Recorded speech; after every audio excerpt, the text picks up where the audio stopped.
Hello, my name is Bridget O'Leary, and I'm here to show you around the libraries. You can get to the libraries easily from the Resources and Services tab on the CNM homepage, where you will find libraries. You can also put CNM libraries into any search engine, and it'll bring you to this page. So what we're going to do today is we're going to focus mainly on databases. So that's this icon on the right. There's a lot of stuff on the library homepage, so I'd like people to just focus on one thing at a time. So from this icon, we're going to talk about Newsbank, Nexus Uni, Art Store, and Films on Demand. So when I go through this with you, I'm going to point out that you can save email, cite, and print articles from any of these databases and give you a couple of strategies to help you navigate the databases. So I'm going to go ahead and click on databases. From here, I'm going to go up to select database type. Again, there's a lot of stuff on this page, so I want to make this as accessible as possible for you. So when you click on database type, you'll see that you have newspapers down here, and you have article databases up here. And at the very bottom, you have streaming video. So those are the three places we're going to focus today. First, we're going to go to newspapers. From here, we're going to go down to Newsbank.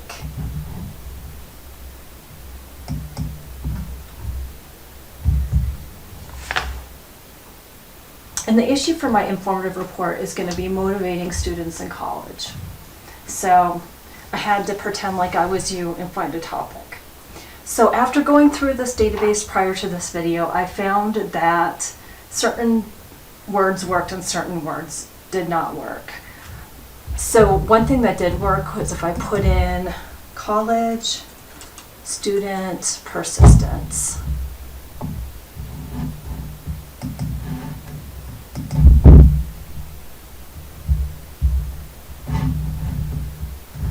So I found 20 articles here, which is manageable.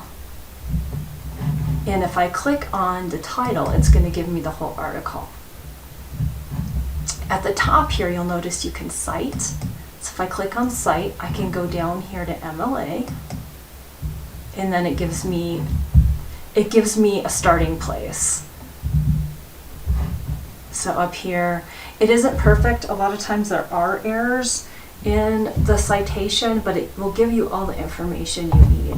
So I highly recommend people cut and paste that into a document, or they email the article to themselves. And usually they give you an option of having the citation with the article. You can also print, you can download.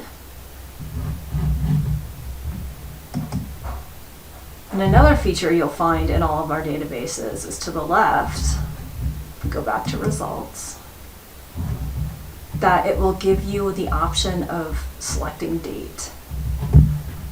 A source name, meaning what newspaper did it come from. A lot of these come from Albuquerque Journal. So for the sake of time, I'm going to go ahead and get out of here, and we'll start to look for those patterns again. So now we're in Nexus Uni, which is huge. It's a huge database. And again, I found that college student persistence actually works as a pretty good keyword. Oops.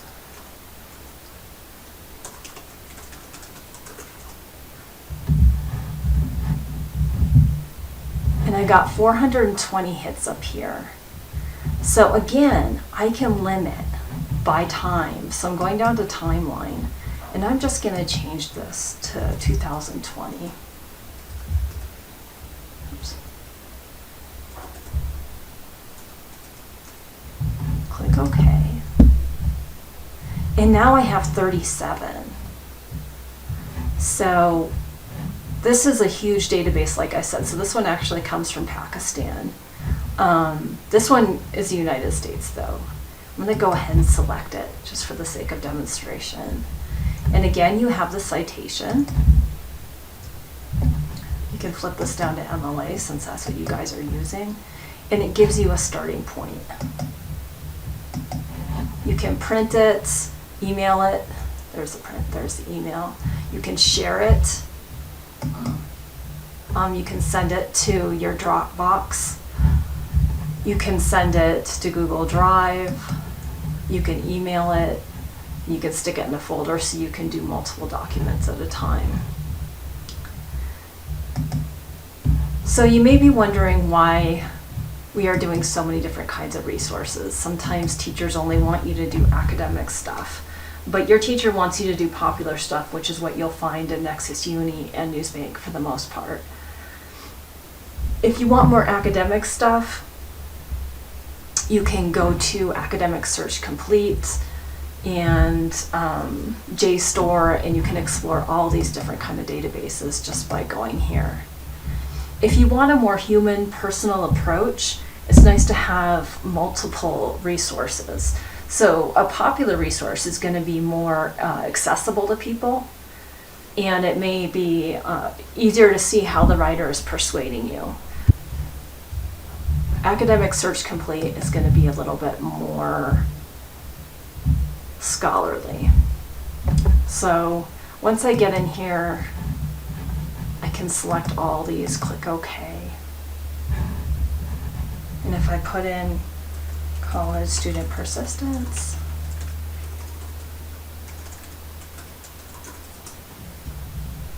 you can click on scholarly. You can navigate the date over here. You can do publication, which in the other database was called source. In the newspaper database, they call it source, and this one they call it publication, but it essentially does the same thing. If I go ahead and click on this one, I click on the PDF, I can go directly to the whole article. This will give you a very objective and well supported argument. As you can see, there's a lot of citations. This is very academic. So if you wanted to show the approach from a scientific point of view, your academic resources are going to be great. But like I said, you want to have a balance of resources to show different perspectives. Your academic resource is going to be extremely well planned, very deliberate. It's not going to be as spontaneous as, say, a film. So if I go back to my database and I want to look at the same piece of information from a really human point of view, I might want to try to check out a film. So I'm going to go down to streaming video and go to films on demand.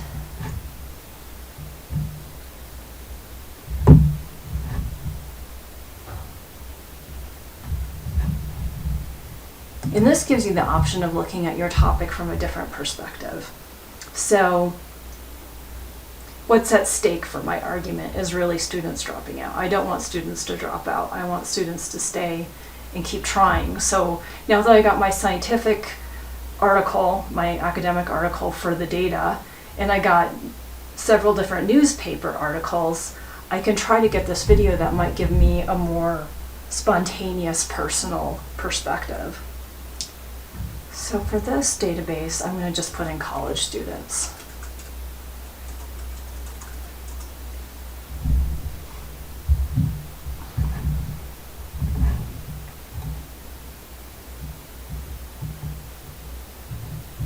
And this actually gave me a lot. So I'm going to select this one.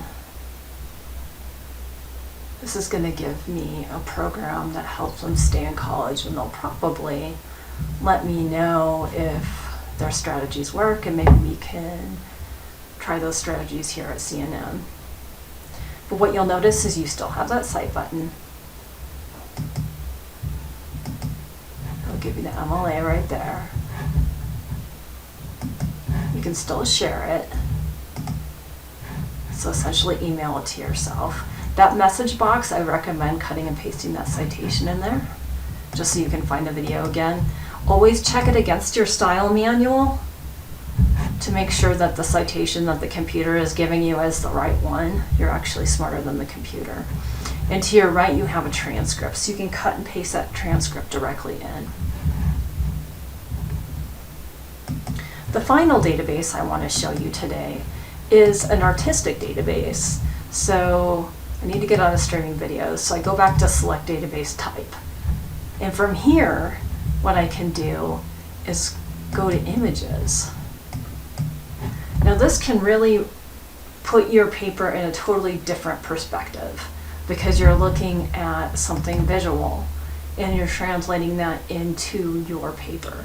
Of course, you could use a scientific graph and that could be your image. You could be completely 100% scientific in your article or your informative report that you're giving to Professor Lopez. But you can also be very creative, and she's allowing you to do that. So since my topic was college student persistence, I just wanted to see what artists think of persistence. How do they perceive persistence, or how do they express it? And of course we have the Salvador Dali painting that he's so famous for. I found this one over here and I thought this is different. In this artist, it looks like this is how she portrayed persistence. And I guess it was based on, under the description, it was based on a symbolic reference to hexagram 57 in the I Ching, which is definitely would put your conversation in a different context. So the advantage of having all of these different types of resources is to be able to look at your topic in so many different ways and to be able to be creative with it. Again, so you can cite the item, you can download it, and you can print it. So as you can see all the same things in all of our databases. One of the things I want you to remember is when you go into these databases, no matter what database you choose, is to pay attention to this login help. This login help right here will tell you exactly how you get in. You will always see this box here that asks for your username and your password until your computer knows it's you, which usually has to be done at least once during the day because it seems to lose that information after a certain amount of time. Your username is going to be the first part of your email address, and your password is going to be your MyCNM password.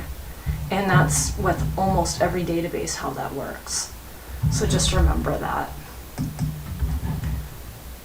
Another thing to keep in mind is that we have librarians available during business hours. You can always chat with us by just clicking on this box, chat with a librarian. And we get back to you immediately with your questions about how to access the library. Now we have walk-in appointments to the library, and you can also schedule appointments. So you are very welcome to contact us at any time. If you wanted to contact me, I'm in this list of librarians. You can contact any of us, but here I am. And you can email me, you can schedule an appointment, and these are my specialties. But we are always welcome to, we always want you to feel welcome to talk with us if you have any questions at all. So thank you for listening the last couple minutes. If you have any questions, don't hesitate to contact me. I'm at boleary@cnm.edu. Thank you.